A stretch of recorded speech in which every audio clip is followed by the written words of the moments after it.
Hazreti Ali radıyallahu anh diyer, Peygamberimizden eşittim bir sözünü. "Ed-duâ'u selâhul mu'min ve imâdu'd-dîn ve nûrus semâvâti vel ard." Hadisun sahih. Hazreti Ali'ye diğer Peygamberimizden eşittim diyor.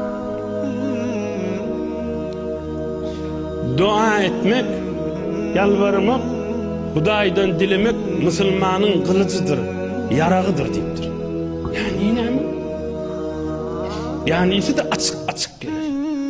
Yani ka vakt Müslümanın üstüne asmandan bir bela geliyor, bir afet geliyor. Şu afet bilen övünü durup cin edecek bolsa, şu afetin övünü durup yakalaşacak bolsa, şu afeti övünü üstüne düşürmeyecek bolsa, zan Huday Rabbim Allah deyip yalvarsın deyiptir. Şu gelen afet bilen yakalaşacak.